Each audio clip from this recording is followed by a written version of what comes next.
ఇప్పుడు పోతే శకునాల గురించి మాట్లాడుతున్నాం. ఇప్పుడు ఈ 5 గుర్తుందా? 1 గుంట దవ్వి మన్ను నింపి చూడడం, మిగిలితే ఓకే, సమంగా అయిపోతే కూడా ఓకే, చాలకపోతే నో. ఓకే. అలానే అంతకుముందు బావులు కానీ చెరువులు కానీ తీసి మన్ను నింపి లేఅవుట్ వేశారనుకో, అక్కడ కొనకూడదు, మనం కట్టకూడదు. ఇది జరుగుతూ ఉంటుంది, తెలుసు కదా. సిటీస్లో వీటిల్లో ఏదో విధంగా ఎదుకో జరుగుతాయి. అవి వాళ్ళు ఆక్రమించుకొని కానీ లేకపోతే మరొక విధంగా కానీ చెరువులు తవ్విన వాటిని నింపేసేసి వాటి మీద అపార్ట్మెంట్స్ అవి ఇవి కట్టేస్తూ ఉంటారు. కానీ వాటిల్లో ఉండకూడదు. ఇదొకటి. బావులు మోట బావులు ఉంటాయి పొలాల్లో, ఆ బావి నింపి అక్కడ కూడా ప్లాట్ వేస్తాడు,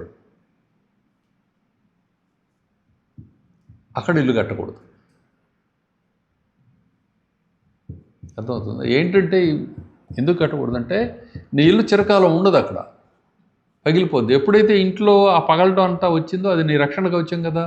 ఇప్పుడు నువ్వు చలి కోసం దుప్పటి కప్పుకున్నావు, ఆ ప్రక్క నుంచి ఒకడు వచ్చి అలా కత్తితోటి కోసేసాడు ఆ దుప్పటిని, నీకు తెలియదు అది, కానీ చలి పుడుతుంది.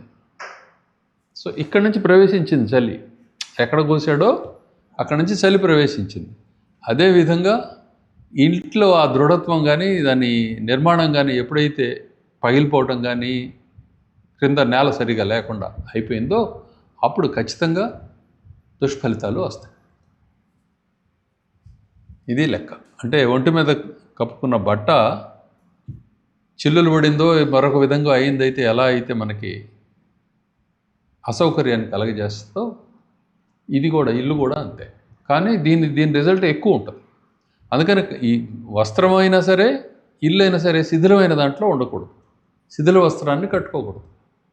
ఏముందిలే చినిగితే ఏముందని చెప్పి కట్టుకుంటూ ఉంటారు, అవి కట్టుకోకూడదు, తీసేసేయాలి. లేకపోతే పూర్తిగా రిపేర్ చేసి కట్టుకోవచ్చు, అది వేరే సంగతి. ఏదైనా సరే వస్త్రము నీ మీద పనిచేస్తుంది, కలిసి రావడంలో పనిచేస్తుంది.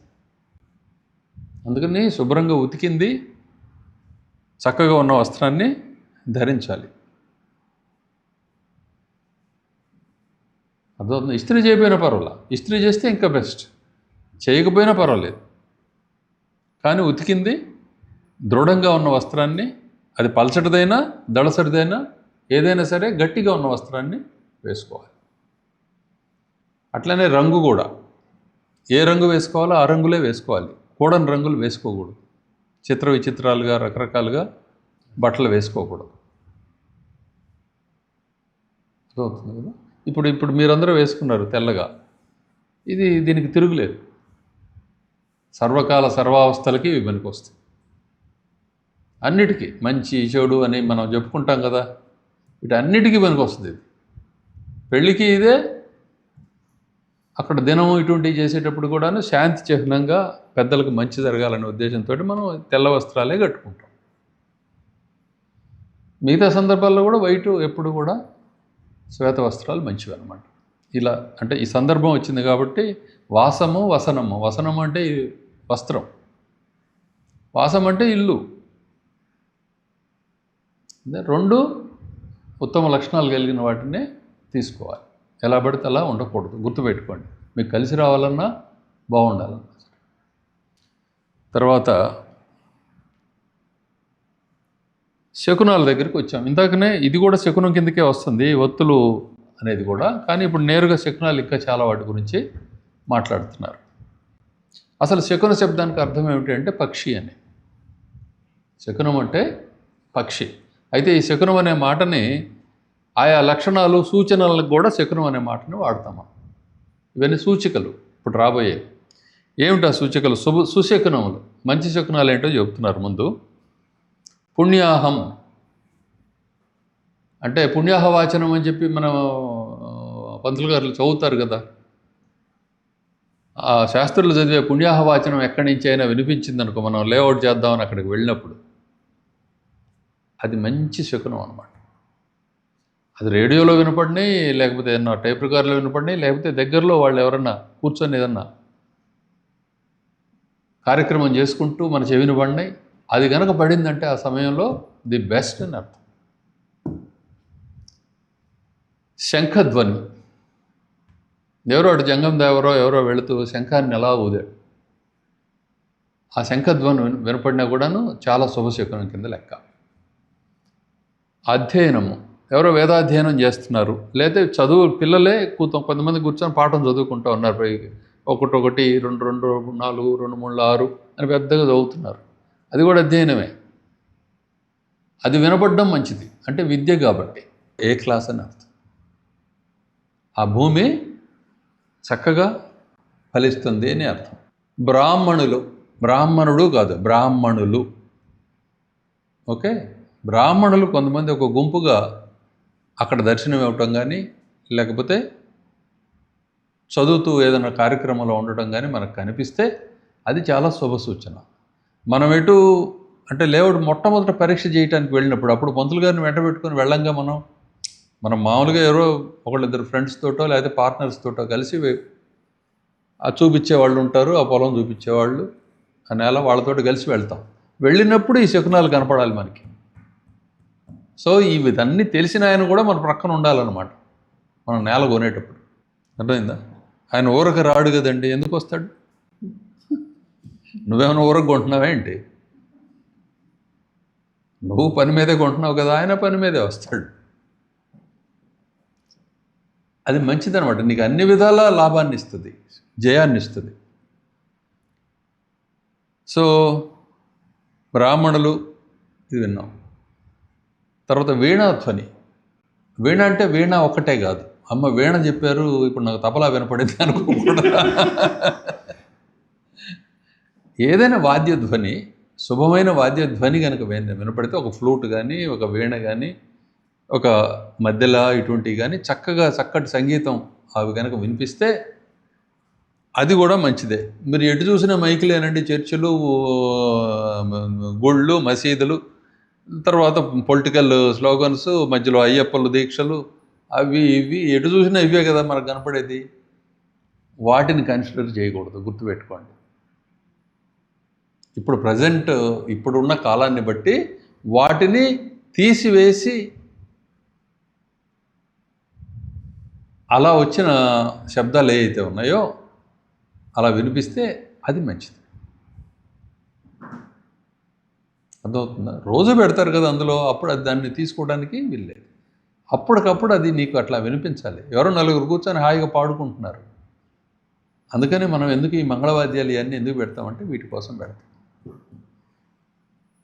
ముత్తైదువులను ఎదురు రమ్మంటాం, వాళ్ళని పట్టుకొని ఇది తీసుకెళ్ళమంటాం. ఇవన్నీ ఏంటంటే ఈ శాస్త్రంలోంచి వచ్చిన విషయాలు అనమాట. అవన్నీ వీటన్నిటిని ఏర్పాటు చేసి ముందు వెళ్తాం మనం.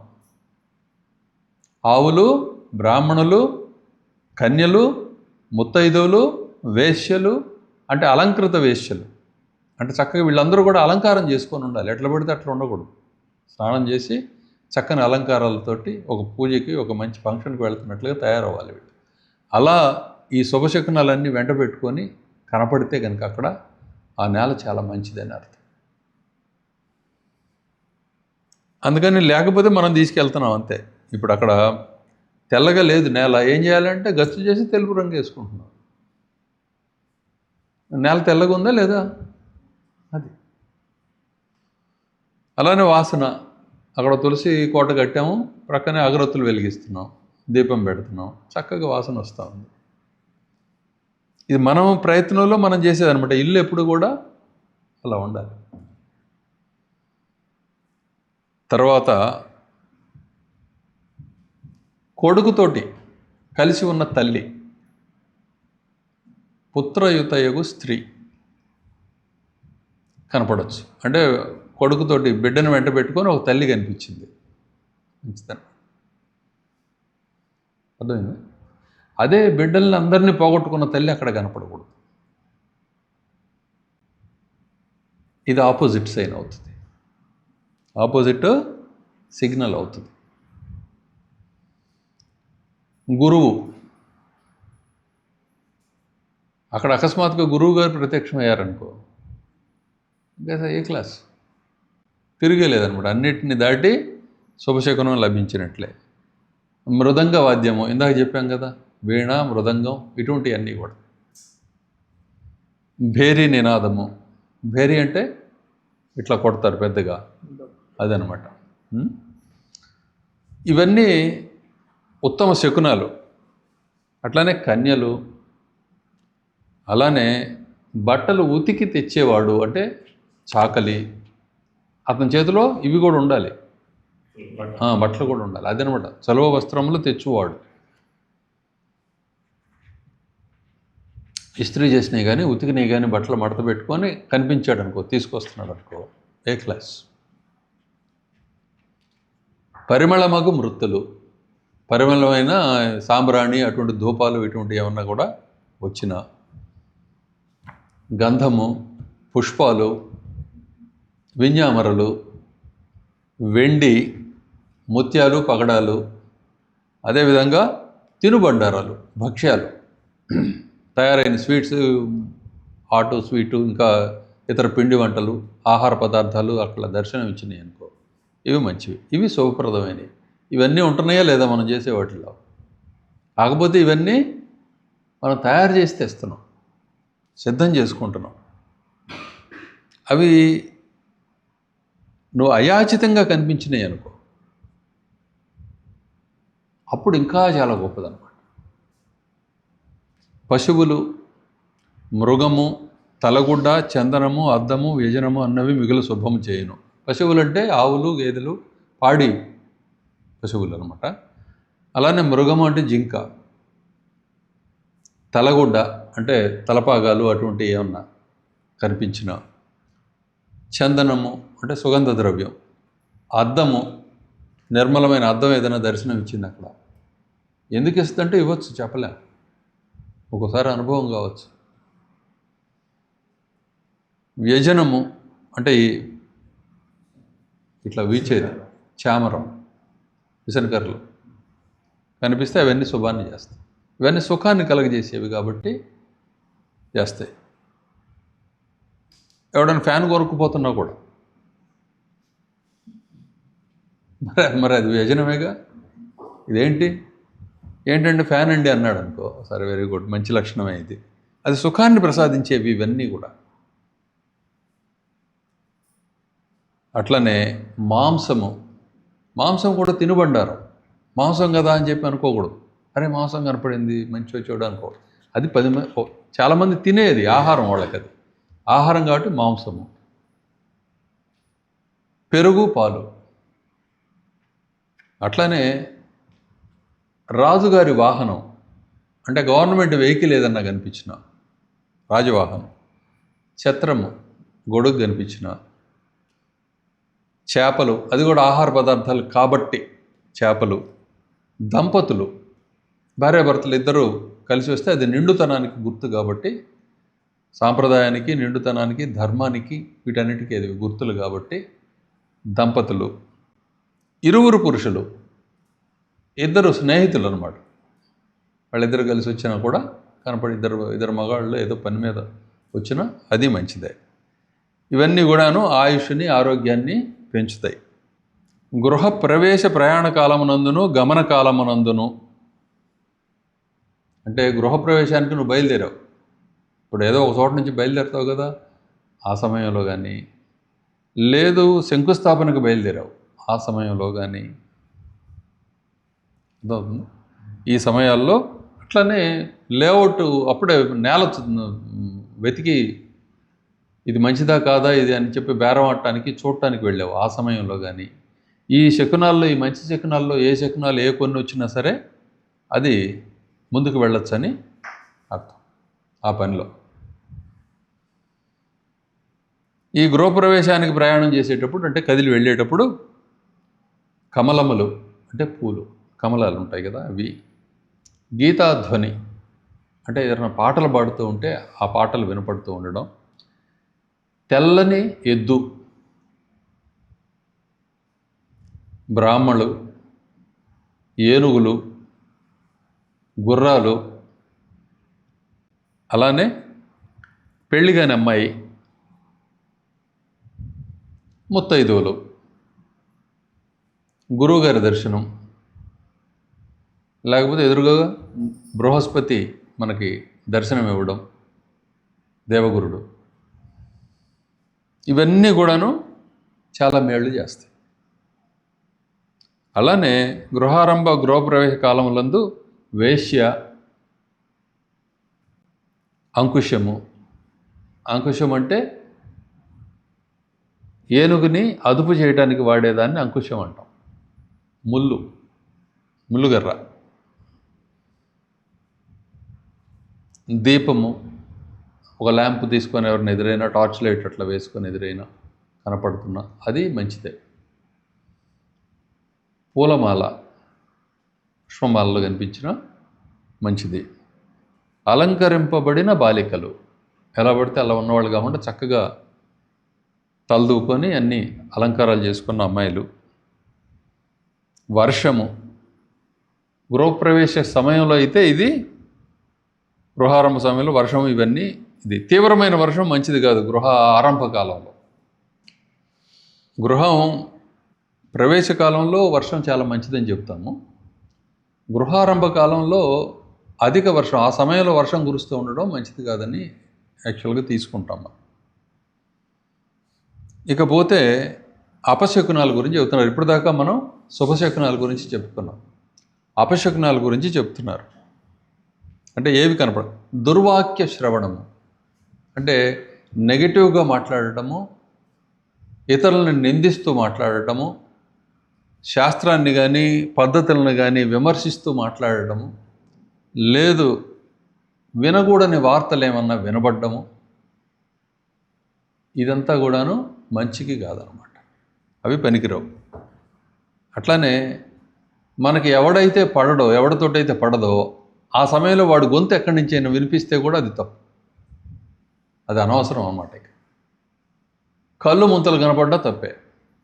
కళ్ళు కుండలు ఇవి ఎత్తుకొని ఎవడని తీసుకొని వస్తున్నాడు అనుకో, అప్పుడు కూడా అది పనికిరాదు. అది అపశకునం కింద, దుశ్శకునం కింద తీసుకోవాలి.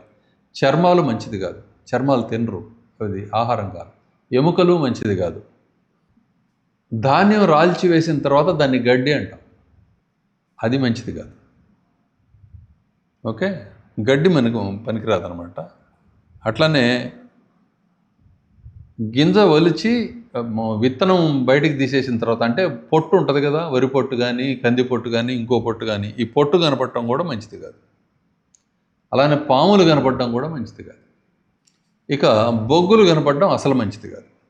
సగం కాలిన కట్టె కానీ పూర్తి బొగ్గు కానీ కనపడటం కూడా దుశ్శకునమే అని చెప్పాలి. అలానే ప్రత్తి, అది కనపడటం కూడా మంచిది కాదు. ఉప్పు కనపడడం మంచిది కాదు. బురద, అలానే ఊబి నేలలు కనపడడం మంచిది కాదు. మెడిసిన్స్ కనపడడం కూడా మంచిది కాదు. నూనె కనపడడం కూడా మంచిది కాదు. ఎదురవటం అన్నమాట ఇవన్నీ కూడా. అలానే పేడ, ఇటువంటి కొన్నిటిని ఎత్తుకొని బళ్ళు అవి వెళ్తుంటాయి కదా, మన మున్సిపాలిటీ ఇవి కానీ అవి ఎదురవడం అస్సలు మంచిది కాదు. అట్లానే నల్ల వన్నెలో ఉండే, నల్ల రంగులో ఉండే ధాన్యాలు కూడా పనికిరావు. అవి ఏమి ఉన్నాయి నల్ల రంగులో ఉండేవి? నల్ల ఆవాలు ఉంటాయి, నల్ల నువ్వులు ఉంటాయి, మినుములు ఉంటాయి, నల్ల మినుములు ఉంటాయి, నల్ల పెసలు కూడా ఉంటాయి. ఏదైనా సరే నలుపు ఉండేది, అప్పుడు ఆ ధాన్యం ఎదురు రాకూడదు. అట్లనే తన ధర్మం నుంచి పతితుడైపోయిన వాడు కనపడినా, అంటే ఎప్పుడు మందు తాగుతూ ఉండటం, లేకపోతే పేకాడుతూ ఉండటం, పనికిరాని వాటి పనులు చేస్తూ ఉండటం, ఎవడైతే చేస్తున్నాడో వాడు ఎదురొచ్చినా కూడా అది మంచిది కాదు. అలానే జడలు తల సరిగా దువ్వుకోకుండా, పద్ధతిగా పెట్టుకోకుండా, ఊరికే చిక్కుముళ్ళు వేసుకొని చింపిరి జుట్టుతోటి ఎవడైనా ఎదురైనా కూడా మంచిది కాదు. అసలు జుట్టు లేకపోతే చాలా హాయి కదండి, అది అసలు మంచిది కాదు. అంటే గుండు చేయించుకున్నవాడు కూడా మంచిది కాదు. అలానే పిచ్చివాడు ఎదురైనా మంచిది కాదు. మందు తాగి ఎదురైనా మంచిది కాదు. నగ్నంగా ఎవడైనా ఎదురైనా మంచిది కాదు. ఇవి దుశ్శకునాలు. విన్నారు కదా, మళ్ళీ ఆ యూట్యూబ్లో ఉంటుంది, మళ్ళీ ఒకసారి విని గుర్తుపెట్టుకోండి.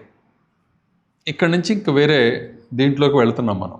అంటే వాస్తు పురుషుడు ఆయన నిద్రించే ఏ దిశల్లో సంవత్సరం మొత్తం అన్ని వైపులో తిరిగి నిద్రపోతుంటాడు ఆయన పడుకొని. ఆ నిద్రపోయే సందర్భాల్లో ఎక్కడ మనం ఇల్లు కట్టచ్చు, ఎక్కడ కట్టకూడదు అన్నది కొన్ని లెక్క ఉంటుంది. వాస్తు శయన క్రమం అంటారు దీన్ని. దాని గురించి ఒక అంత అనుభవం కలిగి ఉంటే మంచిది. ఇవన్నీ కూడా ఎవరికి తెలిసి ఉంటాయి? ఆ నిపుణుడికి తెలిసి ఉంటాయి, వాస్తువేత్తగా తెలిసి ఉంటాయి. మనం వెళ్ళి అడిగినప్పుడు ఆయన చెబుతాడు, ఇప్పుడు కాదండి, ఇప్పుడు పెట్టుకోండి అని అన్నీ చెక్ చేసి వాటిని బట్టి చెబుతాడు. క్లియరా? ఇది ఇప్పుడు దాకా చెప్పిన దాంట్లో ఏమన్నా సంశయాలు, వివరణలు కావాలంటే అడగండి. ఇతరమైన క్వశ్చన్స్ ఏమైనా ఉన్నా కూడా ఒక్కొక్కళ్ళు అడగండి. ఏం ప్రశ్న? జై శ్రీరామ్ స్వామి, యూట్యూబ్లో మన ఛానల్లో 2-3 కమెంట్ చేస్తున్నారు స్వామి. కొన్ని క్వశ్చన్స్ అడుగుతా. వీటిలో మొదటి వారు డిజిటల్ స్టార్ అనే వాళ్ళు అడిగారు స్వామి క్వశ్చన్స్. సాధారణ ప్రజలు ఒక వ్యక్తికి ఆత్మజ్ఞానం ఉందో లేదో ఎలా గుర్తించాలి? నిజమైన శాస్త్రిని ఎంచుకోవడానికి ఉన్న ప్రయోగాత్మక కొలమానాలు ఏమిటి అనేది మొదటి క్వశ్చన్ స్వామి. ఓకే. ఆత్మజ్ఞానం కలిగిన వాడా కాడా అని చెప్పి ఎలా తెలుస్తుంది అన్నది ప్రశ్నలో ఒక భాగం, అంతే కదా? 2, శాస్త్రం ఎంచుకోవడానికి గల ఉన్న ప్రయోగాత్మక కొలమానాలు ఏమిటి? ప్రయోగాత్మక అదే ఏదైనా ఈయన జ్ఞానం కలిగిన వాడు లేడు అన్నది ఎలా తెలుస్తుంది అన్నది చెప్తున్నారు. దీనికి ఒక మాట ఉంది, శ్రోత్రియత్వము అని. శ్రోత్రియత్వము అనే ఒక మాట ఉన్నది. ఏమిటంటే శ్రోత్రియుడు అంటే 10 మంది పండితులైన వాళ్ళు. పండితులు అంటే ఆయా రంగాల్లో, అది ఏదైనా కావచ్చు, వ్యాపారం కావచ్చు, ఉద్యోగం కావచ్చు, వేరే వృత్తి కావచ్చు, ఆ రంగాల్లో పద్ధతిగా పనులు చేసుకుంటూ ఉన్నవాళ్ళు ఈయనకు బాగానే తెలుసు అని చెప్పి కనుక అంగీకరించినట్లయితే దాన్ని మనం అంగీకరించవచ్చు, గుర్తించవచ్చు. దీన్ని శ్రోత్రియత్వము అంటారు. అంటే ఈ రంగానికి ఏ శాస్త్రం గురించి మనం అడగదలుచుకున్నామో ఆ శాస్త్రానికి సంబంధించిన జ్ఞానులు, ఇతర శాస్త్రాల్లో ఇతర వృత్తుల్లో ఉండేవాళ్ళు, కొంతమంది పద్ధతి గలవాళ్ళు అతన్ని అంగీకరిస్తున్నట్లయితే, అంటే వాళ్ళ జీవితాలను కూడా గమనించాలి. వాళ్ళు మనకు తెలిసిన వాళ్ళలో నీకు కొంతమంది తెలిసిన వాళ్ళు ఉంటారు. ఆ తెలిసిన వాళ్ళు లేదంటే ఆయన సబ్జెక్ట్ ఉంది ఆయన దగ్గర అని చెప్పి వాళ్ళు సర్టిఫికెట్ ఇస్తారు. అంటే ఏంటి సర్టిఫికెట్ అంటే? వాళ్ళు తెలియగలుగుతారు నమ్మకంగా. అది ఎక్కడ వినిపిస్తుందో దాన్ని బట్టి మనం నిర్ణయించడం అనేది వెనక పెద్దలు చెప్పిన, శాస్త్రం చెబుతున్న విధానం. ఇక దీనికంటే బెస్ట్ మెథడ్ ఏమిటి అంటే అసలు యాక్చువల్గా ఆ శాస్త్రంలో ఎంతో కొంత నీకు కూడా పరిచయం ఉండడం. అప్పుడు నీకు అర్థమవుతుంది ఈయనకు తెలుసు తెలియదు అన్నది. అంటే నువ్వు సిన్సియర్గా ప్రయత్నం చేసి ఉండాలి కొంత. ఆత్మజ్ఞానం కలిగిన వాడా లేదంటే ఆత్మజ్ఞానం గురించి నువ్వేమి ప్రయత్నం చేశావు, ఆ ప్రయత్నం కనుక నువ్వు ఎంతో కొంత చేసి ఉన్నట్లయితే ఆయన చెప్పే మాటలు నీకు అర్థమవుతూ ఉంటాయి. ఇందులో అసలు అనుభవపూర్వకంగా చెప్తున్నాడా, పూర్ణమైన జ్ఞానా కాదన్నది నీకు తెలుస్తూ ఉంటుంది. సో ఈ 2 విధానాల ద్వారా మనం తెలుసుకోవచ్చు. 10 మంది ఒప్పుకున్న ఆయన, 10 మంది ఎవరో సామాన్యులు, వాళ్ళకేం తెలియని వాళ్ళు ఒప్పుకుంటే ప్రయోజనం లేదు. మళ్ళీ అర్థమైందా? కొంతమంది డబ్బులు ఇచ్చి డప్పు కొట్టించుకుంటారు కదా, మరి వాళ్ళు 10 మంది బాగా అరుస్తున్నారు కదండి, యూట్యూబ్ నుండి ఎటు చూసినా ఆయనవే, లేకపోతే బయట ఎక్కడ చూసినా ఆయన పోస్టర్లు అంటించి ఉన్నాయి, బాగా తెలిసేమో ఆయనకి. అది కొలమానం కాదు.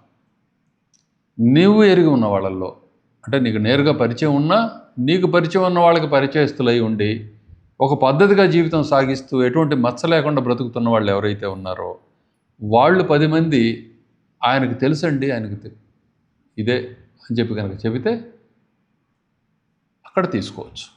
ఇది పద్ధతి. బెస్ట్ మెథడ్ ఏంటి? నువ్వు ఆత్మజ్ఞానం కోసం నువ్వు ప్రయత్నం చేయాలి. ఆ ప్రయత్నంలో నీకు దారులు కొన్ని పరిచయం అవుతాయి. కొంత నీ ప్రయత్నం వల్ల నీకు దాన్ని ఎలా చూడాలన్నది అర్థమవుతూ ఉంటుంది. అప్పుడు ఆయన మాట్లాడుతుంటే ఆయనతోటి కాసేపు సంభాషిస్తే నీకు అర్థమవుతుంది ఈయన జ్ఞానం ఉందా లేదా అన్నది. అర్థమైంది? లేకపోతే నీకు తెలుసుకోవడానికి ఏముంటుంది మార్కు? ఇప్పుడు ఒక డాక్టరే ఉన్నాడు, లేదు ఇంకొక వృత్తిలో ఉండే ఆయన ఉన్నాడు. ఆయన ముఖం మీద రాసి ఉండదు కాదు, ఆయన చేసే పనిని బట్టి 10 మంది ఆయన దగ్గర చికిత్స పొందిన వాళ్ళని బట్టి మనకి వినిపిస్తుంది. ఇది కొలమానం. మన ప్రచారం చేసుకునే వాళ్ళు కాదు, హోర్డింగ్లు పెట్టి లేకపోతే అవి పెట్టి పోస్టర్లు వేసి లేకపోతే యూట్యూబ్లోనే అవే రకరకాల ప్రచార మాధ్యమాలు ఉంటాయి కదా ఎప్పటికప్పుడు ఆ కాలానికి తగ్గట్టుగా, వాటిల్లో కోరి ప్రచారం చేసుకునేవాళ్ళు కాడు ఆత్మజ్ఞాని. అర్థమైంది? న్యాచురల్గా తన పని తాను చేసుకుంటూ వెళ్ళేవాడు, ఎవరి కోసం ఎదురు చూడనివాడు, ఎప్పుడు నిశ్చింతగా ఉండేవాడు, అందరినీ సమంగా చూసేవాడు ఆత్మజ్ఞాని.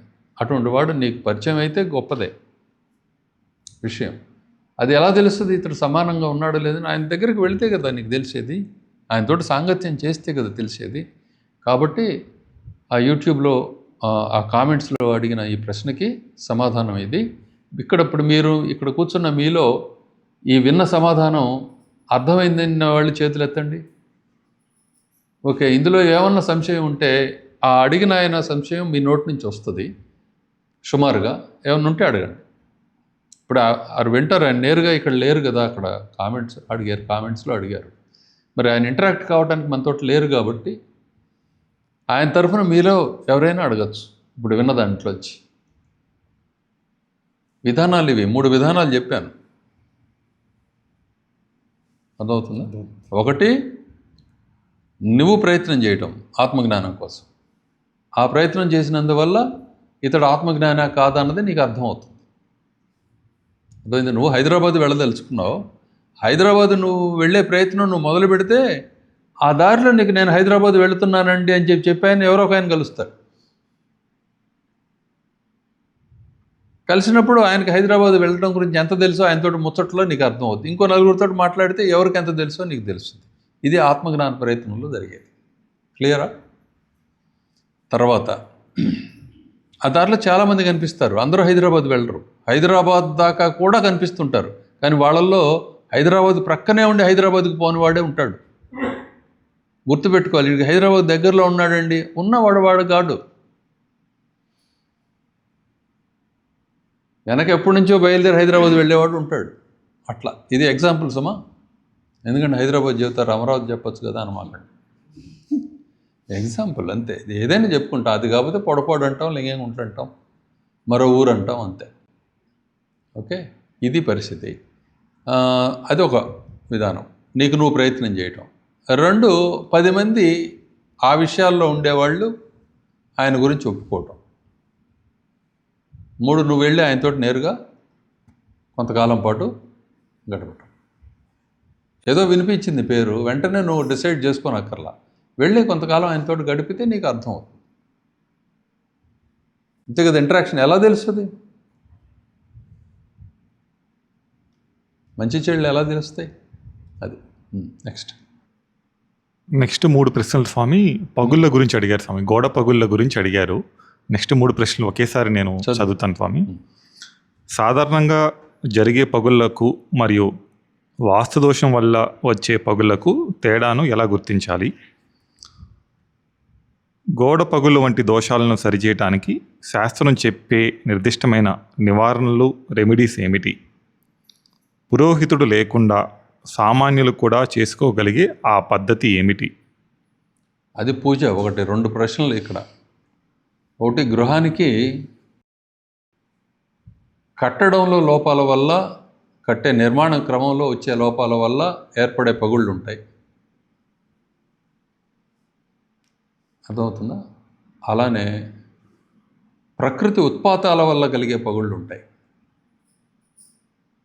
అట్లానే మానవులు చేసే పనుల వల్ల వచ్చే పగుళ్ళు ఉంటాయి. ఇంట్లో గ్యాస్ సిలిండర్ పేలింది, ఏదైనా పగలచ్చు. ఏదో భూకంపం వచ్చింది, లేకపోతే ప్రక్కన వరద వచ్చింది, ఏదైనా జరగచ్చు. ఇలా వచ్చేవి, ఇట్లా రకరకాల ఏ కారణంతో వచ్చినా సరే ఆ ఇంటికి బీటలు వారినప్పుడు ఆ ఇంట్లో ఉంటున్న వాళ్ళకి క్రమంగా హెల్త్ రిలేటెడ్ ఇష్యూస్ వస్తాయి. వీటిని ఏం చేయాలంటే, ఒకటి, మొట్టమొదట వాస్తు పూజ చేయటం. తర్వాత ఆ పగుళ్ళన్నిటినీ చక్కగా శాస్త్రం ప్రకారం, అంటే ప్రజెంట్ డే ఇంజనీరింగ్ ఏం చెప్తుందో, ఎలా దాన్ని సరిచేయాలని చెప్తుందో దాని ప్రకారం దాన్ని ఫిల్ చేసేసేయటం. అది స్ట్రెంగ్త్కి ఏమీ ఢోకా లేదు అని చెప్పి ఇంజనీర్ సర్టిఫై చేస్తే నో ప్రాబ్లం. కాదండి ఇది ఎంత మనం ఫిల్ చేసినా ఇది పాడైపోయేది అనుకుంటే కనుక దాన్ని రిపేర్ చేయడానికి కుదరదు. దాన్ని తీసేయటమే ఉత్తమమైన మార్గం. ఎందుకంటే పగుళ్ళు ఉన్నప్పుడు దాని రిజల్ట్ నీకు వస్తుంది, 100% వస్తుంది, ఏం డౌటే లేదు. అసలు ఇల్లు శిథిలం అవుతున్నప్పుడు దాని రిజల్ట్ నీకు ఖచ్చితంగా వస్తుంది. దాన్ని మరొక విధంగా దారి లేదు. చొక్కకి చిరుగు పట్టింది, డార్నింగ్ అని చేస్తారు, తెలుసా మీకు? విన్నారా? అంటే ఏంటంటే ఇందులోంచే ఎక్కడి నుంచో కొన్ని పోగులు తీసి జాయిన్ చేస్తారు, ఇటు నుండి చేంజ్ చేసి ఇట్లా పైన జిగ్జాగ్ కుట్టేసేసి కనపడకుండా ఏదో చిన్న దీనిలాగా కనిపిస్తుంది, అంతే, బాగానే ఉంటుంది. అలా చేసి అది స్ట్రెంగ్త్ అదంతా బాగానే ఉంటే కనుక మిగతా అంతా బాగుందనుకో చక్కగానే రిజల్ట్ ఇస్తుంది. కానీ 10 చోట్ల తినిగితే 10 డార్నింగ్లు అన్నీ ఎటు తీసి ఎక్కడి నుంచి తీస్తావు? అది ఎక్కువ అయినప్పుడు అది చేయలేవు అన్నమాట. అది క్లియరా? ఇక పూజ, దానికి తొందరలోనే చిన్నది, అది చాలా సింపుల్ అనమాట. పూజ అంటే మీకు ముఖ్యంగా చెప్తున్నాను, మీరు సంస్కృతంలోనే మంత్రాలు చదవక్కర్లేదు.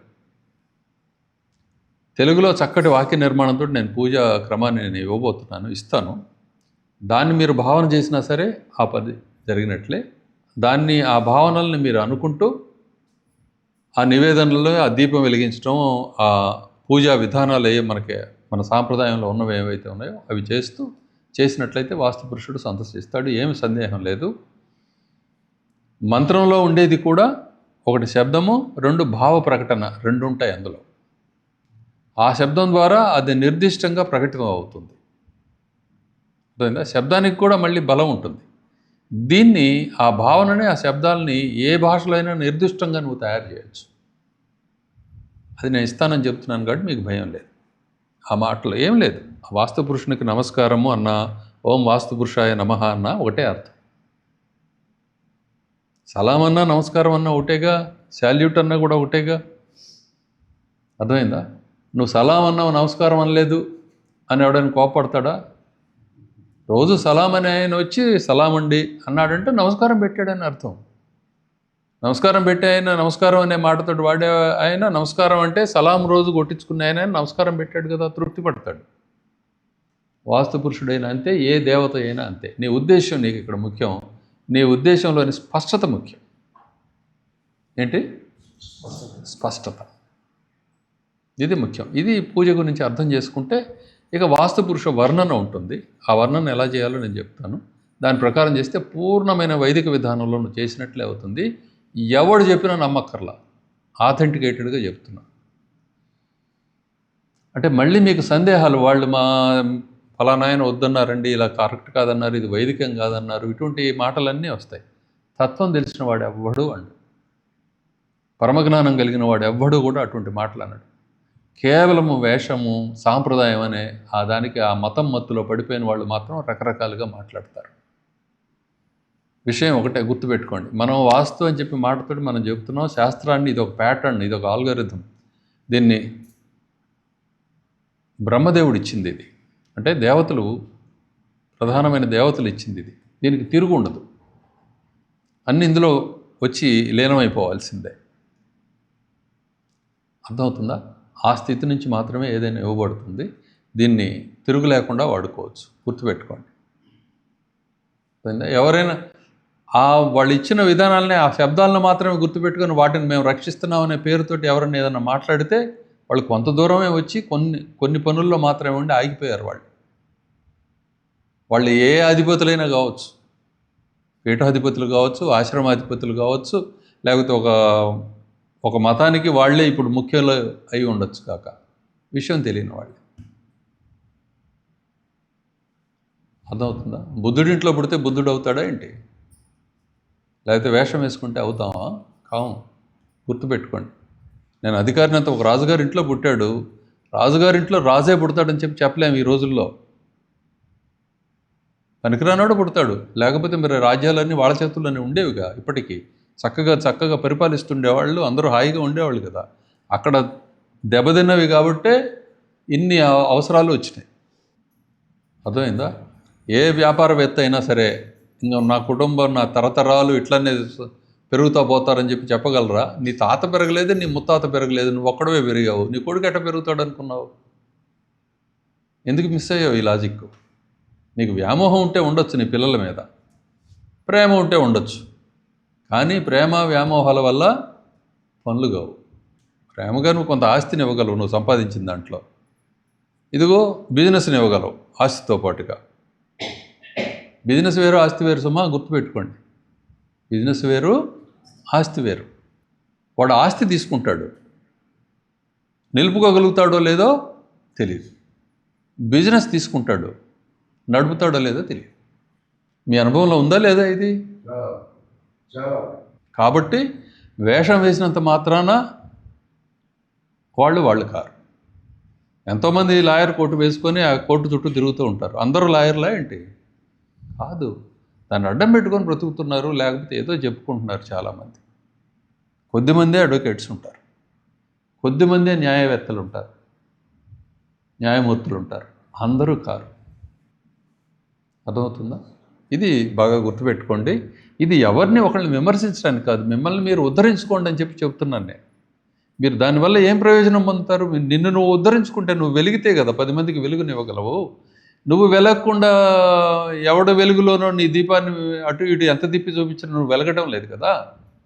వెలుగేమో వేరే వాళ్ళది, దీపం అనే ఆ శరీరం మాత్రం నీది. బాగా ఎర్రగా బుర్రగా పెంచి చుట్టూ తిప్పి చూపిస్తున్నావు, అటు చూడండి ఇటు చూడండి అని.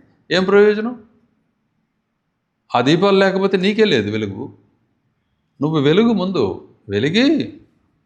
వెలుగుతూ ఉంటే రావాల్సినవన్నీ వచ్చి అవే ఆ వెలుగుతోటి పని ఉండే వాళ్ళందరూ వస్తారు. తక్కిన వాళ్ళతో దాంతో పని లేదు. వాళ్ళని లేరు. భూమి మీద ఉండే అన్ని మతాలని, అన్ని ఈ వ్యవస్థల్ని, మత వ్యవస్థల్ని, వాటి అధిపతుల్ని అందరినీ ఉద్దేశించి చెప్తున్నాను నేను ఈ మాట.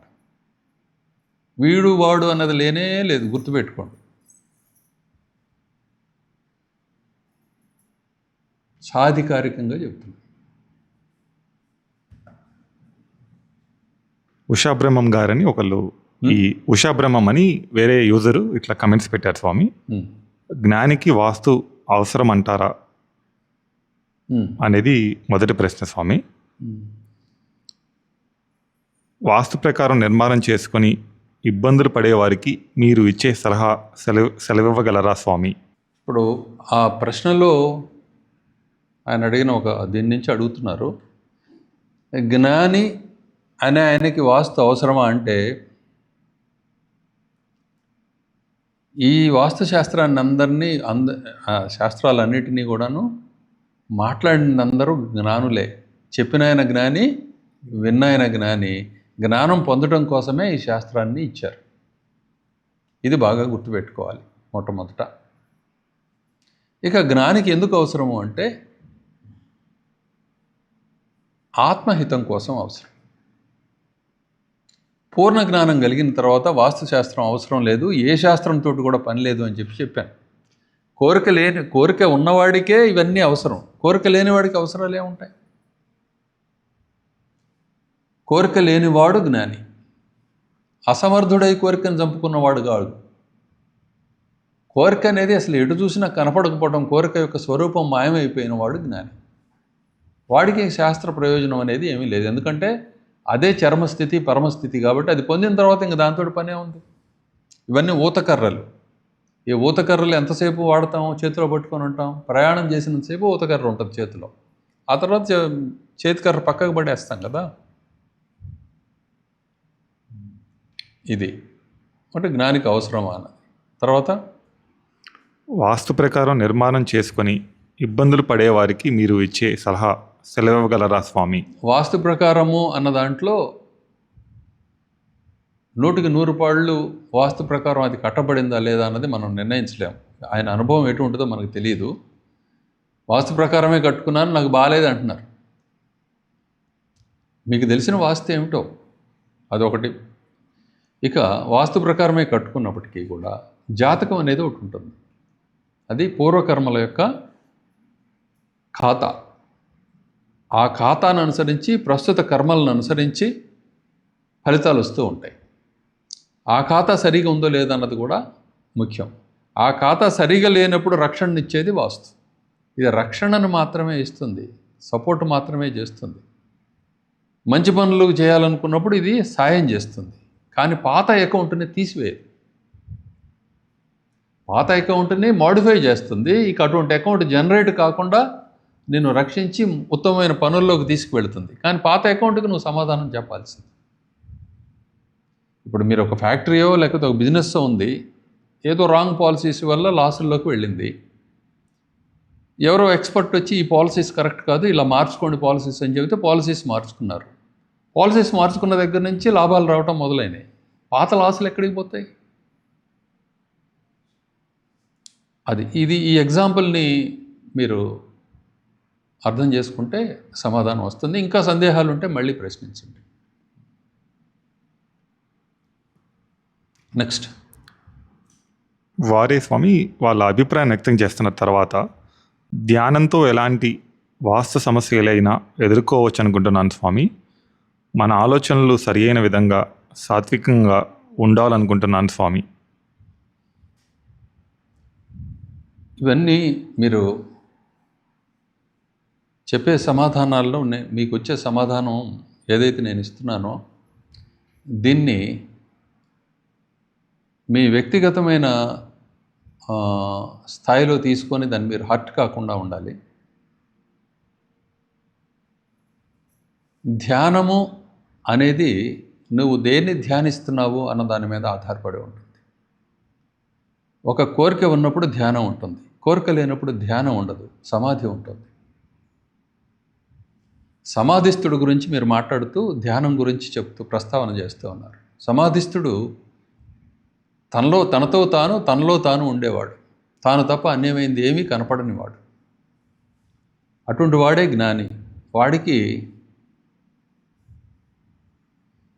వీటితోటి పని లేదు, ధ్యానంతో కూడా పని లేదు. ఎందుకంటే ధ్యానం అనేది ప్రత్యేకంగా చేసేది కాదు. ప్రతి జీవి కూడా మీరు చెప్పుకునే యూనిసెల్యులార్ ఆర్గానిజం దగ్గర నుండి ఫుల్లీ డెవలప్డ్ హ్యూమన్ బాడీ వరకు కూడా, హ్యూమన్ లైఫ్ వరకు కూడా, ప్రతి జీవి, దేవతల వరకు కూడా, బ్రహ్మదేవుని వరకు కూడా అందరూ ధ్యానస్తులై ఉన్నారు. ధ్యానానికి ఒక ధ్యేయం అనేది ఉంటుంది. ధ్యేయాన్ని జ్ఞానం ద్వారా మాత్రమే పొందుతారు. జ్ఞానంలో లోపం, ధ్యేయంలో లోపం. జ్ఞానలోపాన్ని పరిహరించినట్లయితే ధ్యేయలోపం పరిహరించబడుతుంది. ధ్యానం అనేది నిత్య సిద్ధమైనదే కాబట్టి దాని గురించి ప్రత్యేకంగా ప్రయత్నం చేయక్కర్లేదు. ఈ మాటలు అర్థమైతే మీకు అర్థమైందా ఎవరికైనా? ధ్యానం అనేది చేయకుండా ఉండేవాడు ఒక్కడు కూడా లేడు. దాన్ని ఒకడు నేర్పేది కాదు. చేపకి ఈత నేర్పేది ఏంటి? అది పుట్టడంతో ఈదుతూ ఉంటుంది. పక్షి కూడా అంతే, ఎగురుతుంది పైకి, ఆ రెక్కలు రావడంతో ఎగురుతుంది. అలా ధ్యానాన్ని ఒకళ్ళు నేర్పక్కర్లే ఎవరికి కూడా. అయితే ధ్యేయ వస్తువు గురించిన జ్ఞానాన్ని మాత్రం ఇవ్వాలి. అది అభ్యాసం ద్వారా లభ్యమవుతుంది. సో నీ జ్ఞానం మెరుగుపడుతూ ఉన్నప్పుడు నీ ధ్యేయం శ్రేష్టత్వాన్ని పొందుతుంది. ధ్యేయం శ్రేష్టమైంది అయినప్పుడు ధ్యానం శ్రేష్టమైంది అవుతుంది. అక్కడ కర్మలు ఉండవు, కోరికలు ఉండవు. ఎప్పుడైతే కోరికలు లేవో, కర్మలు లేవో, నీకు దేనితోటి పని లేదు. అలా అధిగమించగలవు. కానీ కాసేపు రోజు ఒక గంట సేపు ధ్యానం చేస్తున్నాను, నేను వాస్తు దోషాలు పరిహరిస్తానంటే అలా కావు. ఆ మాటలు నమ్మొద్దు, నష్టపోతారు. ఎవరైనా అలా చెబుతూ ఉంటే వాళ్ళకి తెలియకుండా ఊరికే ఏదో అహంకారంతో దాని తృప్తి కోసం మాట్లాడే మాటలు అవన్నీ కూడా. ఎంతటి వాళ్ళు చెప్పినా నమ్మొద్దు, ఇంతకుముందు చెప్పిన మాటలను బట్టి. ఇది విషయం. కాబట్టి ధ్యానం అంటే ఏంటి రాబాయ్? ఒక్కొక్కటి ధ్యానం చేస్తూ ఉన్నాడు. ఎవడు ఇష్ట వస్తువును వాడు ధ్యానం చేస్తున్నాడు, వాడి కోరికను వాడు ధ్యానం చేస్తూ ఉన్నాడు. కాబట్టి ఆ కోరికయే వాడికి ధ్యేయం. ధ్యేయం అంటే ఏంటి? లక్ష్యం. ఆ ధ్యేయం వైపుకి దాని గురించి ఆలోచన చేసేవాడిని ధ్యాత అంటారు. ఏమంటారు? ధ్యాత. ప్రతి ఒక్కడు ధ్యాతయే, ప్రతి ఒక్కడికి ధ్యేయం ఉన్నది. కానీ జ్ఞానంలో వైవిధ్యం ఉన్నది, తేడాలు ఉన్నాయి. జ్ఞానం కనుక పరిపూర్ణమైనట్లయితే నీ ధ్యేయం పరిపూర్ణమైంది, శ్రేష్టమైంది అవుతుంది, పరమధ్యేయం అవుతుంది. అదేవిధంగా నీ ధ్యానం ఎప్పుడు ఉంటానే ఉన్నదే కాబట్టి అప్పుడు అదే కనిపిస్తూ ఉంటుంది, దాని గురించే చింతిస్తూ ఉంటాం. క్లియర్? అంతేగాని వాస్తు ప్రకారం లేదు ఇల్లు, కానీ నేను కాసేపు రోజు 1 గంట 2 గంటల మెడిటేషన్ చేసి నేను ఈ వాస్తు దోషాలను పరిహరిస్తానంటే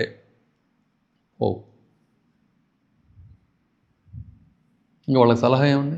దాన్ని ఫాలో అవ్వద్దు. ఎవరో తెలిసిన దగ్గర అక్కడ ఎవరో తెలిసిన ఆయన ఉంటారు, వాస్తు గురించి బాగా తెలిసిన ఆయన. అట్లనే కర్మ తత్వం గురించి తెలిసిన ఆయన ఉంటారు, కర్మశాస్త్రం గురించి తెలిసిన ఆయన. వాళ్ళిద్దరి దగ్గరికి వెళ్ళి, లేకపోతే ఇద్దరు ఒకడే చోటే లభ్యమైతే వెళ్ళి ఆయనతోటి మాట్లాడి ఏం చేయాలో చూడండి. ఇప్పుడు నేను చెప్పిన దీన్ని అర్థమైతే గట్టెక్కినట్టు. దేన్ని ధ్యానించాలో తెలుసుకోండి. భార్యనో, పిల్లలనో, ధనాన్నో, లోకాన్నో, రాజకీయాలో, లేకపోతే ఇష్టమైన పదార్థాలనో, పనులనో ధ్యానించడం కాదు, వస్తువుని ధ్యానించాలి. వస్తువు ఏమిటో తెలిస్తే అదే వాస్తు. అది క్లియర్? నెక్స్ట్. అంతేనా? ఇంకా మీ ప్రశ్నలు ఏమైనా ఉంటాడు? ఏమ్మా? అందరూ చేస్తున్నారు, చేయలేరు కాదు, అందరూ ధ్యానం చేస్తున్నారు. అదే ఇప్పుడు దాకా చెప్పింది. ధ్యానం చేయని వాడు ఒక్కడు కూడా లేడు. ఇప్పుడు పుట్టిన పిల్లవాడు కూడా లేడు, వాడు ధ్యానం చేస్తున్నాడు. దేన్ని ధ్యానం చేస్తున్నాడు? వాడికి ఏదో గుర్తుంది వాడి మనసులో, దాన్ని ధ్యానం చేస్తున్నాడు. ఆకలైనప్పుడు దేన్ని ఆలోచన చేస్తారు? ఆహారం గురించి ఆలోచన చేస్తారు. అది ఒకటి నేర్పేది ఏముంది? ఆకలి అవటంతో ఆహారం గురించి చేస్తాం. ఈ శరీరం అని నేను చెప్పి అనుకున్న తర్వాత శరీరానికి అవసరమైన రక్షణ వీటన్నిటి గురించి సహజంగానే ధ్యానం చేస్తూ ఉంటాడు ప్రతి ఒక్కడు కూడా. నేను ఫలానా అనుకోవటంతో ఆ ఫలానా అనే ఆ పదవిని నిలబెట్టడానికి, ఆ అస్తిత్వాన్ని నిలబెట్టడానికి ఏ ఏ పనులు అవసరం అవుతాయో, ఏ ఏ వస్తువులు అవసరం అవుతాయో వాటిని ధ్యానిస్తూ ఉన్నాడు వాడు. నేను బ్యాంక్ ఆఫీసర్ని అని చెప్పి అనుకుంటున్నాడు ఈయన. అనుకుంటున్నాడు కాబట్టి ఈ బ్యాంక్ ఆఫీసర్ ఏం చేస్తాడు? రేపు నుంచి మళ్ళీ నాకు డ్యూటీ ఉంది, మొన్న అదే అక్కడ దాకా అది వదిలొచ్చాం, ఈసారి అది వెళ్ళి సెటిల్ చేయాలి, రేపైనా వస్తారో లేదు, ఏవో ఉంటాయి కదా అక్కడ పనులు. ఇటువంటి ఆలోచనలే ఉంటాయి. అదే ధ్యానం. నువ్వు దాన్ని దాటి వెళ్ళలేకపోతున్నావు. నేను నీకు కాదు ధ్యానం నేర్పుతానని ఒకడు అంటున్నాడు. దేన్ని నేర్పుతావు నువ్వు? దేన్ని ధ్యానించాలో, దేని గురించి తెలుసుకోవాలో ఆ ప్రయత్నంలో పడితే నువ్వు సహజంగానే ధ్యానం ఉంటుంది. ధ్యానం ఒకటి నేర్పేది కాదు, గుర్తుపెట్టుకోండి. నీకు ఆసనం ఇట్లా వేసుకోవాలని చెప్పగలచ్చు, లేదు ఇలా కూర్చొని కాసేపు శ్వాసని పైకి క్రిందకి ఎట్లా నడుస్తుందో చూసుకుంటూ ఉండండి అని చెప్పి చెప్పవచ్చు. కానీ నిలకడైన ధ్యానం, అసలైన ధ్యానం ఆత్మవస్తువుతోటి మాత్రమే సాధ్యమవుతుంది. ఆత్మవస్తు దర్శనంతో మాత్రమే సాధ్యం, ఆత్మవస్తు అభిలాషతోటి మాత్రమే సాధ్యమవుతుంది. కాబట్టి ఆత్మవస్తువుని వెతకండి. ఆత్మ అంటే ఏమిటో దాన్ని వెతకండి. వెతకడం మొదలు పెడితే ముందు దారి గురించి ధ్యానము, దాని గురించి మాట్లాడే వాళ్ళ గురించి ధ్యానము, క్రమక్రమంగా ఆ జ్ఞానమునందు ధ్యానము, మెల్లగా అదే పరిణతి చెంది ఫలవంతమై ఆత్మధ్యానం అవుతుంది. ఈ ఆత్మధ్యానం ప్రాప్తించిన క్షణాన ఏ శాస్త్రంతో పని లేదు. అప్పటి వరకు అన్ని శాస్త్రాలు అవసరం. ఇది బాగా గుర్తుపెట్టుకోవాలి. అప్పటి వరకు అన్ని శాస్త్రాలు అవసరం. ఆత్మజ్ఞానం కలిగిన తర్వాత ఏ శాస్త్రంతో అవసరం లేదు, ఏ తోటి మనిషితోటి అవసరం లేదు, ఏ శక్తితోటి అవసరం లేదు. తానే స్వయంగా అన్నీ అయి ఉన్నాడు కాబట్టి ఇది సంగతి. నెక్స్ట్. జై శ్రీరామ్ స్వామి. దీర్ఘచతురస్రంలో స్థలం ఉన్నది. దానికి నిర్మాణానికి స్వామి చెప్పినట్లు అది సరిగ్గా ఉండదు అని అన్నారు. దాన్ని సరిచేసే విధానం ఏమిటి? ఏమి చెయ్యాలి? ప్రశ్నలో అటే ఉంచు. దీర్ఘచతురస్రాన్ని ఉంది. దీర్ఘచతురస్రం పనికి వస్తుంది కదా, దోషం ఏముంది అందులో? అంటే వెడల్పు కన్నా లోతు 2 భాగాల కన్నా ఎక్కువ ఉండకూడదు, 2 ఇంతల కన్నా ఎక్కువ ఉండకూడదు. ఉండకూడదు, అవును. అప్పుడు అట్లాంటి స్థలాన్ని ఏం చేయాలి? దానికి ఉంటాయి కొంత 2 భాగాలుగా విడగొట్టి చేసుకోవటం, హెచ్చుదొడ్డు ఉంచటం, ఇట్లా చేయొచ్చు. అంటే ఇప్పుడు తూర్పుకి ఉత్తరానికి హెచ్చుదొడ్డు ఉంచాలి. ఇది 2 భాగాలకు పరిమితం చేసి సపరేట్ చేసేయాలి. అది రిపేర్ మాత్రమే సుమా, అడ్జస్ట్మెంట్ మాత్రమే. ఇప్పుడు తరతరాల నుంచి వచ్చే ఆస్తులు ఉంటాయి, అవి జాయింట్ గోడలతో ఉంటాయి. ఒకప్పుడు అది ఏక ప్రదేశము, కుటుంబం పెరిగిన కొలది అది 2 కుటుంబాలకి 4 కుటుంబాలకి సంబంధించింది అవుతుంది. వాటికి వాస్తు ఎట్లా? ఇప్పుడు అప్పటికే దానికి వాస్తు ఇది దెబ్బతిని కనుక ఉంటే కనుక చూపించటు మరి అప్పటికే అది వాస్తు దెబ్బతిని ఉంటే కనుక దాన్ని సరి చేయవలసిందే. అంటే పగలగొట్టి కొత్తది కట్టుకోవటం కానీ చేయవలసిందే. రిపేర్లు కుదిరే చోట రిపేర్లు చేసుకోవచ్చు. కానీ ఒకటి మాత్రం గుర్తుపెట్టుకోవాలి, అందులో ఎంతమంది అయితే భాగస్థులై ఉన్నారో వాళ్ళందరి మీద అది పనిచేస్తుంది. అంటే వాటిల్లో ఒకళ్ళకోనూ ఉత్తరం ఖాళీ ఉంటుంది, ఒకళ్ళకు ఉత్తరం జాయింట్ గోడ ఉంటుంది. అప్పుడు దాన్ని ఎట్లా పరిష్కారం చేయాలి? అదే మరి ఇల్లు తీసేసి మార్చుకోవటమే, అంతే, చేసేదేం లేదు. అలా పంచుకొని ఉండకూడదు. ఉంటే ఒకళ్ళు బాగుంటారు, ఒకళ్ళు బాగుంటారు. అంటే ఆటంకాలు ఎదురవుతూ ఉంటాయి. బాగుండటం బాగాలేకపోవడం అన్నదానికి అర్థం ఏంటంటే అలా ఉన్నంతసేపు ఇబ్బందిగా ఉంటుంది. ఇప్పుడు వాస్తు శాస్త్రం ఎన్నో యుగాల క్రితము నుంచి ఆచరించబడుతుందో లేకపోతే ప్రచురించబడింది అట్లా ఉన్నది. కానీ ఆధునిక యుగంలో ఆ వాస్తులో అంతస్తులు వస్తున్నాయి. అప్పుడు దాన్ని ఎట్లా, ఈ వాస్తు శాస్త్రం ఎట్లా కాపాడబడుతుంది? అంతస్తులు పెరిగిపోతున్నాయి కదా. పెరిగితే ఏమి? ఇదివరకు వాస్తు ఉన్నప్పుడు, వాస్తు శాస్త్రం రచించబడినప్పుడు లేకపోతే దాన్ని తెలియపరిచినప్పుడు ఫ్లోర్స్ అంతస్తులు లేవు కదా. ఎందుకు లేవు? దాని ముందు అది కూడా చెప్పుకోబోతున్నాం. అంతస్తులు ఉన్నాయి, ముందు నుంచి ఉన్నాయి. అన్ని విధాలు చెప్పారు. అంతస్తులు గాలిలోకి, పైకి ఆకాశంలోకే కాదు, నేలలోకి కూడా చెప్పారు, భూమిలోకి కూడా. ఎలా ఉంటుంది, దేనికి నిర్మాణం ఎలా చేయాలి అంటే అన్నీ చర్చించారు. ఏది వదిలిపెట్టలా. దీర్ఘ చతురస్రం ఉన్నప్పుడు దాంట్లో ఇప్పుడు 2 కన్నా ఎక్కువ ఉండకూడదని స్వామి చెప్పినప్పుడు ఆ మిగిలిన స్థలాన్ని వాస్తు ప్రకారం ఏ పక్కన, ఇప్పుడు తూర్పు ఫేసింగ్ అనుకోండి, తూర్పు వైపున కానీ, తూర్పు ఫేసింగ్ కాదు, తూర్పు ఫేసింగ్ నేల ఉన్నప్పుడు తూర్పు వైపున కానీ అట్లా వదిలిపెట్టి కట్టుకోవడానికి అవకాశం ఉంటుందా? అదే ఇప్పుడు చెప్పింది. వీధి ఎటువైపైనా ఉండనివ్వండి, దక్షిణం కానీ పడమర కానీ తూర్పు ఉత్తరాలు ఏదైనా కానీ, 1 కంటే 2 ఎక్కువ ఉంటున్నప్పుడు, 1కి 2 కంటే ఎక్కువ ఉన్నప్పుడు ఎంత ఎక్కువ ఉందో దాన్ని సపరేట్గా చేయాలి. అది ఎంత చేయాలి ఏంటన్నది వాస్తు ఆ స్థలాన్ని బట్టి, కొలతలను బట్టి నిర్ణయం చేస్తాం. ఆ హెచ్చుదొడ్డి చేసేసిన తర్వాత అందులో నిర్మాణాలు రావు. మళ్ళీ యువతల దాంట్లో మాత్రం ఎంతవరకు ఇల్లు కట్టుకోవడానికి వీలవుతుందో అంత కట్టుకుంటారు. అది ఎప్పుడు కూడాను ఆ హెచ్చుదొడ్లు తూర్పుకి ఉత్తరానికి మాత్రమే వదలాలి. ఒకవేళ పడమటికి దక్షిణానికి వదలాల్సిన పరిస్థితులు కూడా వస్తాయి, అవి రావని కాదు. అప్పుడు దానికి ఏం చేయాలంటే ఎక్స్ట్రా నిర్మాణం అటువైపు వేయాలి. తూర్పు ఉత్తరాలు అయితేనే ఖాళీ ఉంచుతాం, అది దక్షిణం పడమర అయితే కనుక ఒక ఎక్స్ట్రా నిర్మాణం చేస్తాం. అది ఎట్లా చేయాలి ఏమిటన్నది మళ్ళీ ఆ పర్టికులర్ సైట్ను బట్టి నిర్ణయం అవుతుంది. పర్టికులర్ సైట్ అంటే మీకు ఇంతకుముందు కూడా చెప్పాను ఎన్నోసార్లు, గుర్తుపెట్టుకోండి. నీకు ఎదురు, నీ ప్రక్కల, నీ వెనక ఉండే నిర్మాణాలని నువ్వు కన్సిడర్ చేయాల్సి ఉంటుంది. చేసి మాత్రమే చేయాలి, ఇది లెక్క. అలా కాకుండా చేసినా కూడా కొంతమంది బాగానే ఉన్నారు కదండి అని చెప్పాను అని అనిపిస్తున్నా. ఇప్పుడు అట్లా క్లటర్లో ఎప్పుడు ఏ క్షణానైనా ఆ వాస్తు మారిపోవడానికి అవకాశం ఉంటుంది. ప్రక్కోడు ఇల్లు పగలు కొట్టినా, వాడికి కాస్త తగ్గించుకున్నా, కొంచెం పెంచి కట్టుకున్నా నీకు తేడా పడిపోతుంది. అర్థమవుతుంది? ప్రక్కన నీకు కంట్రోల్స్ లేవు కదా.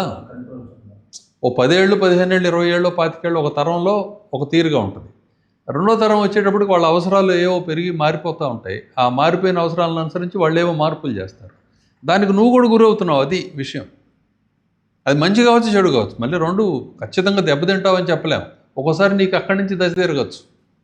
ఏమండి వాడు అక్కడ అది పగలగొట్టేసేసాడు, లేకపోతే అక్కడ ఇల్లు కట్టాడండి వాడు, అక్కడి నుంచి మనకు కలిసి రావడం మొదలైంది. ఏదైనా జరగచ్చు. ఇప్పుడు ఒక ఇంటికి ఈశాన్యము, ఇంకో ఇంటికి ఆగ్నేయం అంటుంది, ఇంకో ఇంటికి వాయువ్యం అంటుంది. అవును. అప్పుడు ఆ ఈశాన్యంలో బావి పెట్టుకుంటాం, వాడు లెట్రిన్ పెడతాడు. ఏం చేయాలి? వాడిని కట్టడి చేయలేము కదా. అలా కాదు, కాంపౌండ్ వాల్స్ అందుకే కట్టుకునేది. అప్పుడు కాంపౌండ్ వాల్స్ కడితే ఆ దోషం ఉంటుందా? కాంపౌండ్ వాల్స్ కట్టి దాంట్లో పిశాచ భాగం అనేది చక్కగా వదిలిపెట్టినప్పుడు, అంటే 9 భాగాల్లో ఒక భాగం వదిలిపెట్టినప్పుడు ఆ ప్రభావం పడదు. అప్పుడు మనం ఈశాన్యంలో బావి 9 భాగాల్లోకి యువతల భాగంలో 8వ భాగంలో కట్టుకోవాలి ముందే. అది అలా స్పెసిఫిక్గా రావద్దు. ఇప్పుడు అది సపరేట్ క్వశ్చన్. అది ఏదో మనసులో ఏదో ఒక ఇది పెట్టుకొని అడగద్దు, ఒక సైట్ని పెట్టుకొని అడగద్దు. జనరల్గా సబ్జెక్టు గురించి అడగండి. జనరల్ సబ్జెక్ట్ స్వామి, ఒక ఇంటికి ఈశాన్యం, ఇంకో ఇంటికి ఆగ్నేయం కావచ్చు కదా. అవును, అవుద్దిగా. అప్పుడు ఒక ఇంటికి నైరుతి కావచ్చు, నైరుతి కాదులే, వాయువ్యం కానీ ఆగ్నేయం కానీ కావచ్చు. ఇప్పుడు ప్రతి మూల కూడా వేరే ఇళ్ళ వాళ్ళ 3 మూలల్ని షేర్ చేస్తాయి. అది కదా, ఆ 3 మూలలు ఏ అయినా కావచ్చు. అప్పుడు దాన్ని మనం తప్పించుకోవడానికి కాంపౌండ్ వాల్ కట్టేది అందుకే. కాంపౌండ్ వాల్ కట్టేది అందుకే. కాంపౌండ్ వాల్ మీద నిర్మాణాలు మనం చేయకూడదు, మన ప్రక్క వాళ్ళు కూడా చేయకూడదు. నువ్వు ఎంత చేసినా, ఎన్ని జాగ్రత్తలు చేసినా నీకు తేడా పడతానే ఉంటుంది ఇక్కడ. అందుకని ఆత్మజ్ఞానాన్ని పొందండి. ఇది అన్నిటికంటే ముఖ్యమైన విషయం. దానికోసమే ఇవన్నీ వచ్చినాయి. ఇది మాటి మాటికి గుర్తు చేసేది ఈ కారణం చేతనే.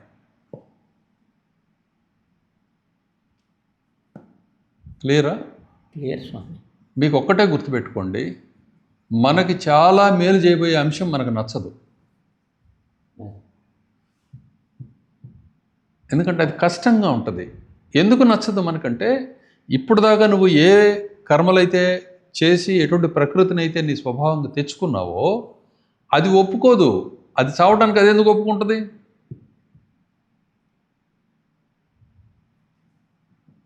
అర్థమవుతుంది? అది ఒప్పుకోదు. అప్పుడు ఏం చేయాలి మరి? అందుకే గురువుగారు చేయి పట్టుకోమని చెప్పేది, భగవంతుడు చేయి పట్టుకోమని చెప్పేది అందుకు. ఆ చెయ్యి పట్టుకుంటే పని అయిపోతుంది. ఇప్పుడు ఒక జీవితంలో నీకు కలిసి రావచ్చు, కానీ మరుసటి జీవితంలో ఏం జరగబోతుందో నీకు తెలియదు. లేదండి ఇప్పటికి జరిగితే చాలులే అన్నావు అనుకో, ఇప్పటికి జరిగితే చాలంటే ఆ గుళ్ళకి గోపురాలకి ఎందుకు పోతున్నావు? శుభ్రంగా ఆ టైం కూడా సుఖంగా ఎంజాయ్ చేయక రేపటిది నువ్వు నమ్మట్లేదుగా, నీకు అనవసరం కదా. మరి వాటికి ఎందుకు వెళ్తున్నావు? ఈ గురువులని, ఆశ్రమాలని, వాటికి వీటికి ఎందుకు వెళ్తున్నావు? ఊరికి టైం దండగా ఇంకో రూపాయి సంపాదించుకొని ఎంజాయ్ చేయి. ఆలోచన చేయండి. ఇది అలా చేయమని చెప్పట్లా నేను ఆలోచన చేయండి. నీ లాజిక్లోనే లోపం ఉందంటున్నాను నేను. క్లియర్గా ఉందా?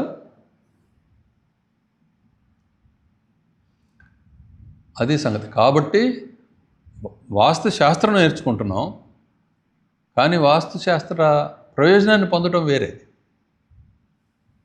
అది మనం ప్రయత్నం చేసి అలా చేసుకుంటేనే. అందరూ గురువుగారు చెప్పిన రూల్స్ అన్నీ ఇందులో వచ్చేసినాయా, మీట్ అయ్యామా లేదా? శాస్త్రం చెప్పిందంతా మీట్ అయ్యామా లేదా? నెక్స్ట్ ఎలా దీన్ని ఎగ్జిక్యూట్ చేయాలి?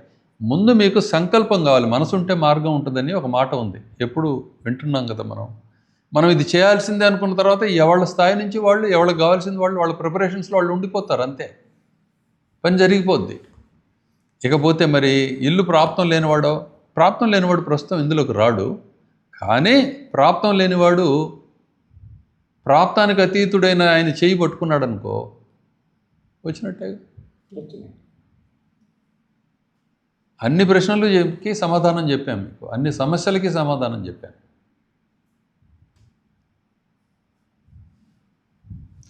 నేను ఈ గుంపులో ఒక గుంపు అన్న తర్వాత ఇద్దరు ఉంటే నాయకుడు ఉంటాడు, గుర్తుపెట్టుకోండి. ఎవ్రీ 2 persons ఒక నాయకుడు ఒక కో ట్రావెలర్ కలిగి ఉంటారు, ఓ సహచరుడు కలిగి ఉంటారు అనమాట. ఇట్లా 100 మంది ఉన్న పరిస్థితి అదే. ఆ మాటనే ఐకమత్యంతో మేము పోదలుచుకున్నాము అని చెప్పి అనుకుంటే వాళ్ళకి అపజయానికి తావే లేదు. అది ఏ పని అయినా, దొంగతనానికైనా సరే. ఇప్పుడు దొంగతనానికైనా అక్కడ దాకా వెళ్ళి కొట్టుకోవడం మొదలుపెట్టారు ఇద్దరు, తక్కిన పని గందరగోళం చేస్తారుగా.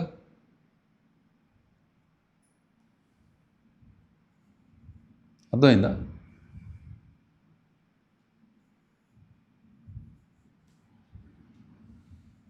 ఇది చేసుకోవాల్సిన పని. దీన్ని గుర్తుపెట్టుకొని అర్థం చేసుకొని నడిస్తే మేలు జరుగుతుంది. లేదండి దీనివల్ల ఏమన్నా దెబ్బతినిపోతామో, పోవటం ఖాయమైనప్పుడు నీకేంటి? ఆ దెబ్బతినిపోతామనే మాటకు అర్థం ఏంటి? పోవటం ఖాయం కదా. పోయిన తర్వాత ఉంది అంటున్నారు, దాన్ని తెలుసుకో. ఉంటేనే నీకు ఈ ప్రయత్నాలన్నీ అవసరం. తర్వాత లేదండి నేనేమి ఉందని నేను అనుకోవటం లేదన్నా అనుకో, ఇక్కడ కూర్చొని ఆ టైం వేస్ట్ చేయమాక. ఎవరిది? నీది. ఇదేం ఫన్ ఊరికే టైం వేస్ట్ చేసుకోవటం, అవునా కాదా? క్లియర్గా ఉందా లేదా నేను చెప్పేది?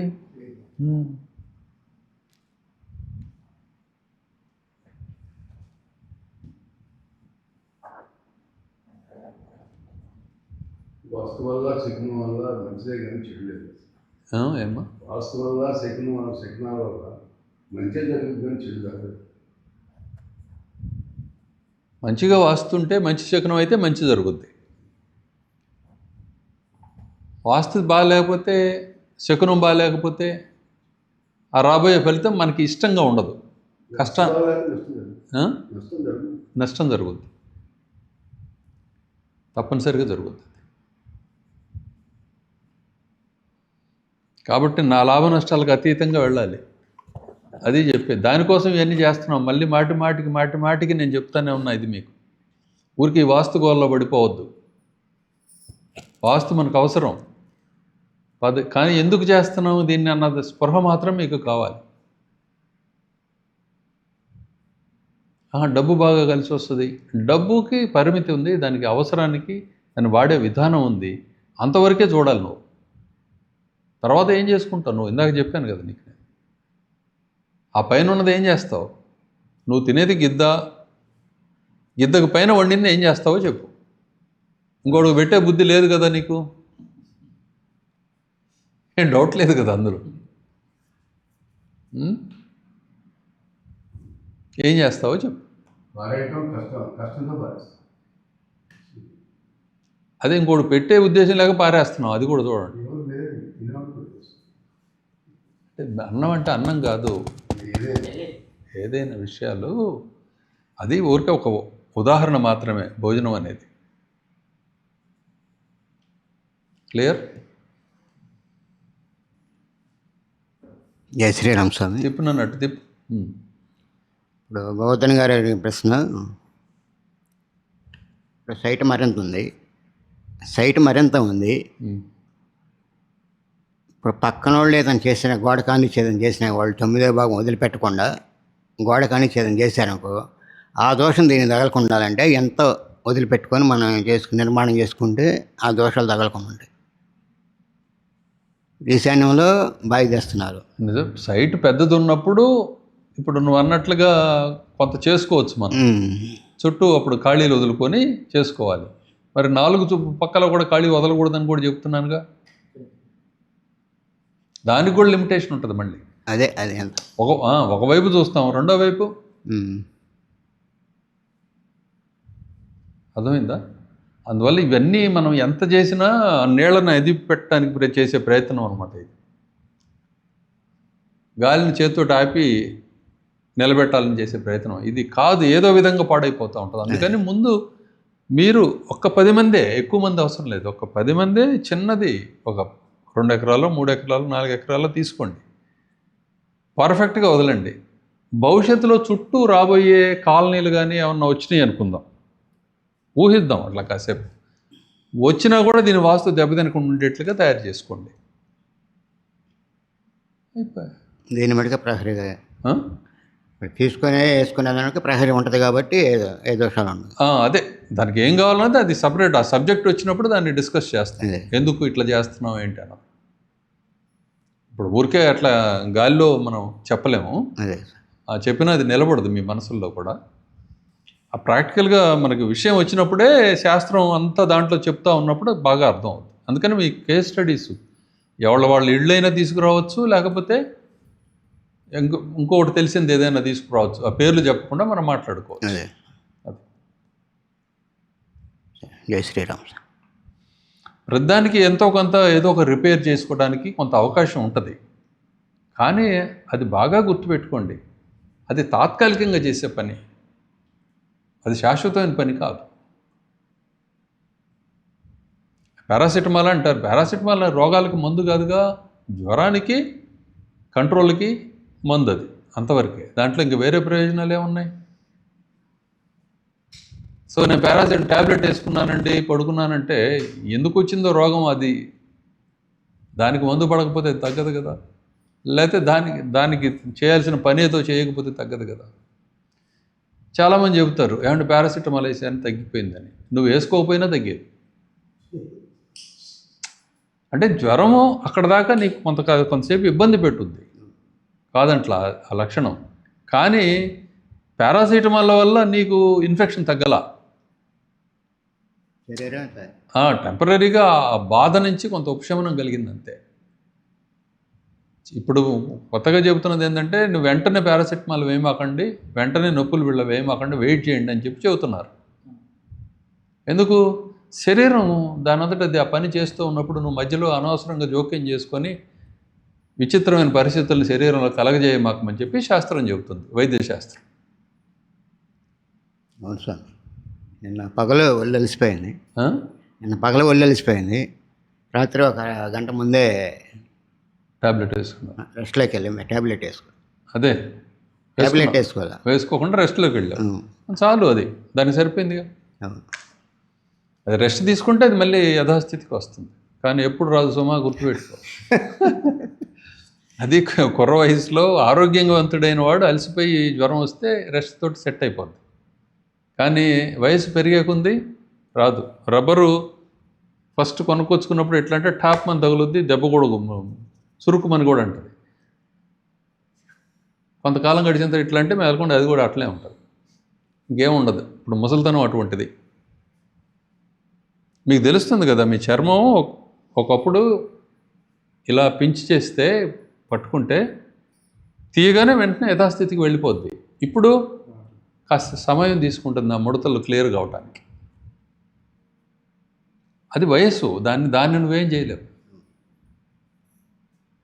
దాన్ని గమనించి ఉండండి. ఈ పూట ఇక్కడికి ఆపుతున్నాను. జయ సద్గురురావు.